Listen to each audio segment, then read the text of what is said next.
on the way to the Pilliga, but I think we're gonna have a stop over at Coolah Tops National Park. Never been there, I think, or would have been a long time ago. It's kind of on the way. Have a look there what we find. Maybe even we stay there for a day, and then we head to the Pilliga. The road is tarred, but pretty bad condition. There are some big potholes, so you really want to watch it. Oops.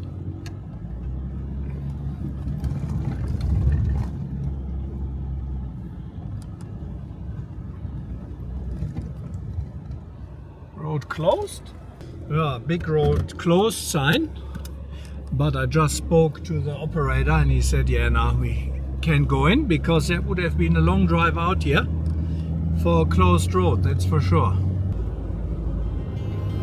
Is that the grader in front of us here?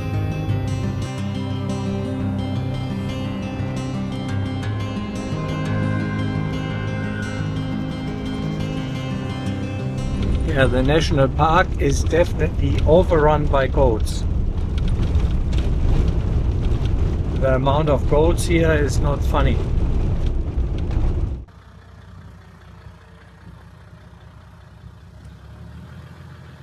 Coolah Tops National Park sits on Gamilarai country and was established in 1996, preserving an area that once bustled with forestry activity. The remnants of that logging area are still visible today, particularly around the Cox Creek sawmill site. We arrived in the afternoon and checked out both camping options. The Barracks campground, which is built on an old forestry accommodation site and is a more popular spot, and Cox Creek campground nearby. We settled on Cox Creek, which turned out to be a good choice. While I was looking forward to a swim, the creek was running quite small, enough for a wash-up, but not much more. The recent rain hadn't done the water clarity any favors either, so swimming was off the cards. That said, we had the entire campground to ourselves, nestled under towering gum trees with just the basic facilities, pit toilet and concrete fire rings and some tables. Both campgrounds require pre-booking, and like most national parks, there is no mobile reception to help you make last-minute decisions. The Barracks sites has some construction going on and a water tank available. Cox Creek is a more secluded option if you prefer a bit more privacy. And that's exactly what we got. Complete solitude in a peaceful bush setting.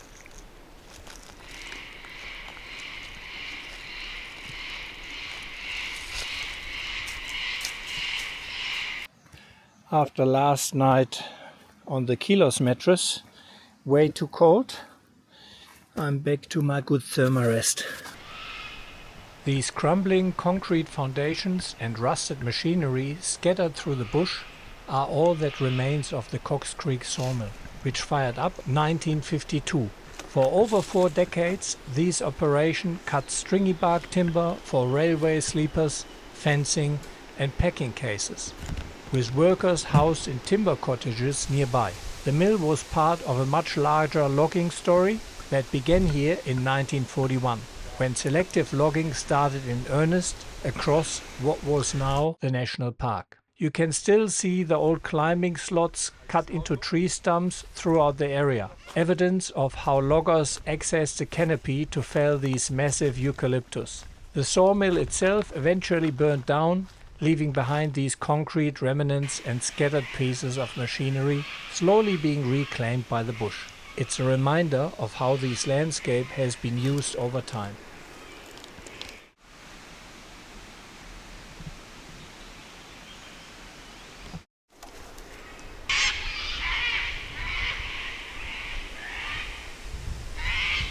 That is, you hardly see it. The wombats are loose.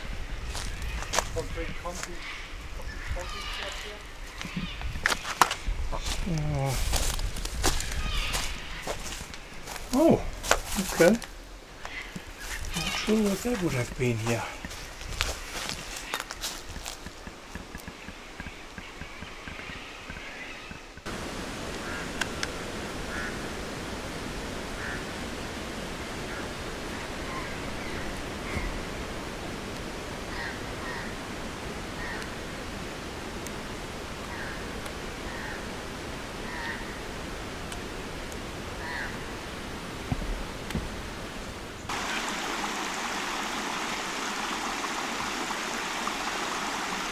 There's a magpie here. And Basti lost a toast, did you? Just stole one of my bread. The entire toast. It's all gone. Thank you, that's good. Because he's probably busy now. Yeah. Eating and won't be stealing mine. Would be nice if it comes to you. That's burgers. Oh yeah, I was meant to buy it. Are they good? Do they last at oil bottles? Yes, they're very good. You just need to start, like if you spray too hard, it just goes everywhere. Yeah. And if you just press it very slow, it's perfect. Yeah, that is... It's really good. Put that already in here, simply so that thaws a bit, because there was in the fridge or in the freezer. So just a bit olive oil in. Now I put it on full tilt, 2000 watt. Let's see what it does here. 1800 watt. No problem for the anchor, which is good. It's a bit too hot though. Down. You lost the next. Oh, are you making the same mistake twice? Yeah, but I put the knife, the spoon, and cheese on it, and it took it all off, put it next to it, and grabbed the bread. Yeah. Do you think he is bothered by you putting a knife or something on it?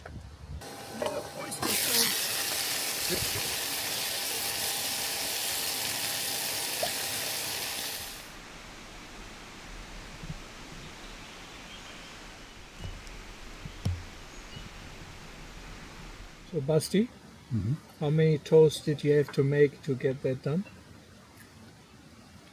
5. I'm just looking at him again. I think I stored everything.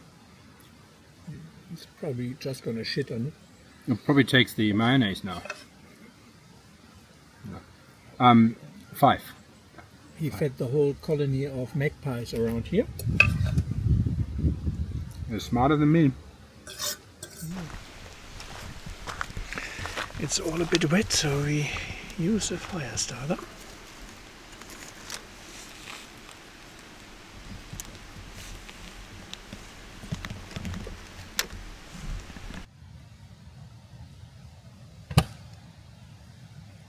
This is a sponsored segment for Kilos for the Rover Light X. However, I've been using these camp light for a little while. I've been using many of the similar camp lights for over a year. While this is a paid segment, everything is my honest opinion after testing the light personally for a while. And actually before the sponsorship I already had done a review of the light which had nothing to do with Kilos. So let's get into it. I thought I actually compare it briefly about a competitor light. This one I had for quite some time and I really liked it a lot. That made me switch to these telescopic lights. Yeah. However, the Kilos has some very nice features. So, for example, these ones here, this element and this light element at the top is pretty much all done by one single light, which is here. If I have that down, it will illuminate this. If I extend this, I only have this one segment here. I also can change the light color here and the brightness. You can see that. So that's beautiful. However, this also has a magnetic base. It has feet. So that is all fairly similar. It only had 3 LEDs. However, let's get to the Kilos light because that is what this is all about. The Kilos light, the feet, much easier to extend. It also has a magnetic base. You can tuck it onto your car. But one of the big differences is you have an LED display about the battery capacity. As you can see here, 70% battery left. But you actually have really 1, 2, 3, 4, 5, 6 different lights. So you have 2 switches here. This switch is for the bottom light, and you have orange, which I like the most. You have blue, green and a red, and off. So now this switch here, the first is actually a flashlight here on top, which is quite handy. The second time you click it, you have the orange light here, and the next is white. If you hold it, then it dims the light down. But the difference here is, again, completely separate and independent. But the beauty is you can actually take these ones out and individually fold them.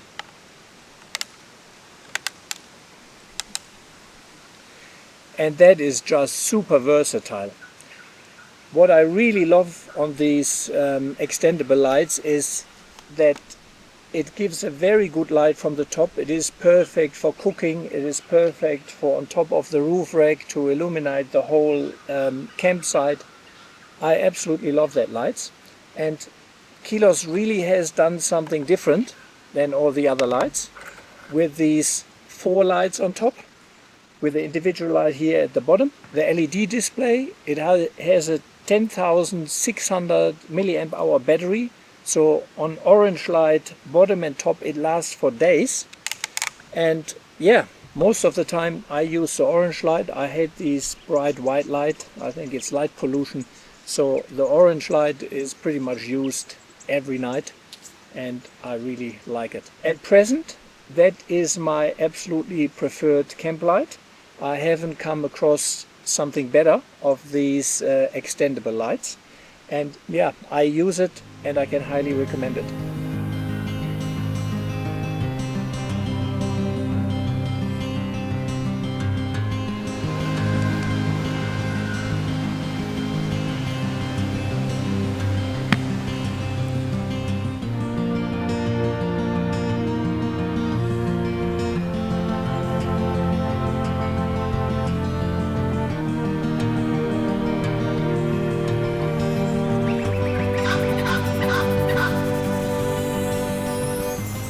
On our way out, we stopped at the Pines Campground, which sits beside a small dam, and had just one camper enjoying the solitude.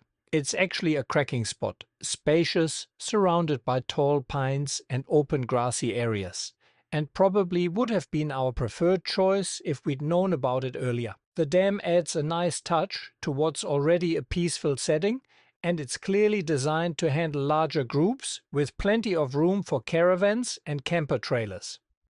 Exploring a bit more at the Coolah Tops National Park, and now there's supposedly 2.5 kilometers, a bit opposite direction of where we want to go, is Bracken's hut. So we have a quick look at that. Again, everything in this national park is pre-booking only. There's no phone reception here, and maybe it's just me, but the way how I travel for the past 14 years, and the most people I travel with, unless it's school holidays, we don't know where we end up. So this whole pre-booking system, and I said that before, is deeply flawed in my opinion. Make pre-booking maybe for the peak holidays, I can understand that, and then my suggestion would be have maybe 70% of the campsites which you can pre-book, and the rest of the campsite you have on a first come first serve base. But the way it is now, in my book, it's ridiculous.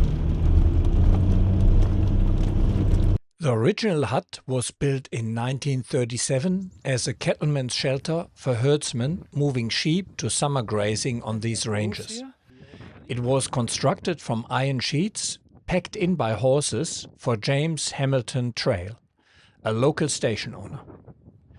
The hut's namesake, William Bracken, lived here with his family for 11 years through the late 1940s, without electricity or running water besides the creek. He was making a living from the high country. Oh, very nice.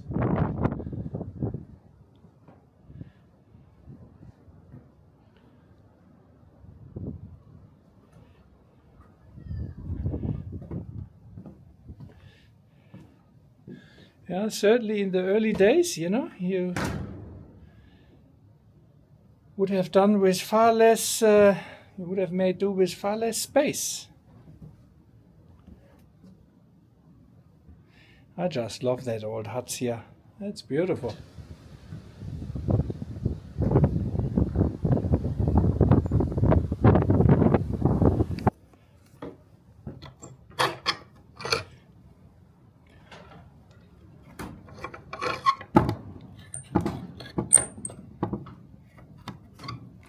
Beautiful hut.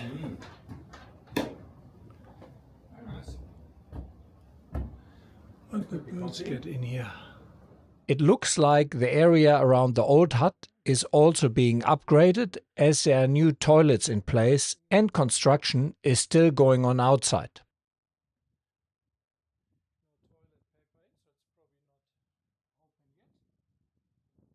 The new hut sits a few hundred meters away from the original.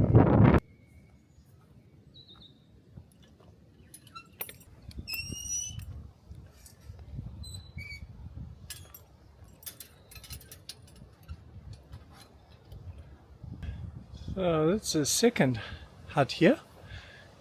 They also built, I guess we could have driven in there, I guess. But again, beautiful spot.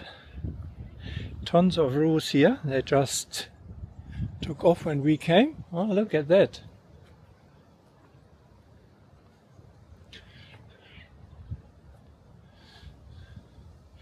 Probably all locked up, but never know. Yeah.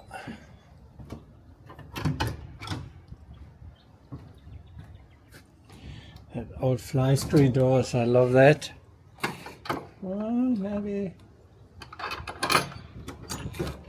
Hey, good. Bracken's hut, beautiful. That would have been a nice camp, actually.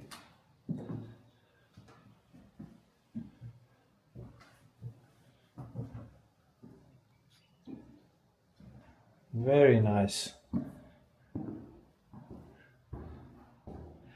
I would have loved to set up camp here last night. Yeah.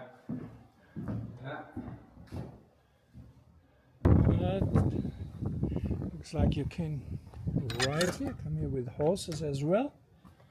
So the saddle camp there, I guess.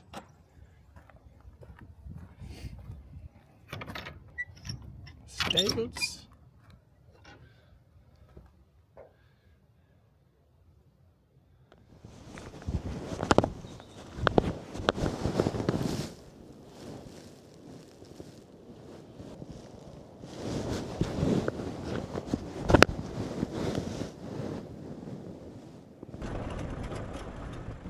Time to bid farewell to Coolah Tops and head for the Pilliga. Up here at over 1,000 meters, the landscape has that unmistakable Victorian high country feel. Rolling plateau country that stretches endlessly under big skies. As we wound our way back down into the valley, the morning sun filtered through the canopy, casting long shadows across the rolling green hills. We decided to follow our nose and take a different route out, letting the country guide us rather than the GPS. Sometimes the best drives are the ones you stumble upon. Winding ribbons of bitumen that thread through landscapes that remind you why this continent never stops surprising you, even after decades of exploring it. That's a wrap for part 2, but don't go anywhere.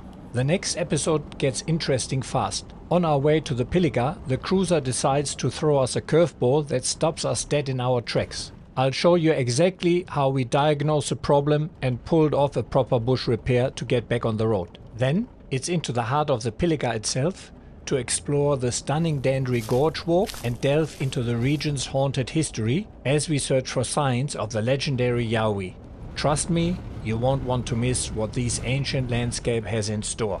So guys, thanks for watching. I hope you enjoyed the video. Please keep in mind this is a self-funded channel, so I would greatly appreciate if you could help me out by sharing, liking and subscribing. And if you can, please consider head over to Patreon or buy me a coffee, and with the equivalent of a cup of coffee or two per month, you can really help me making these videos. Thanks a lot for watching and see you along the tracks.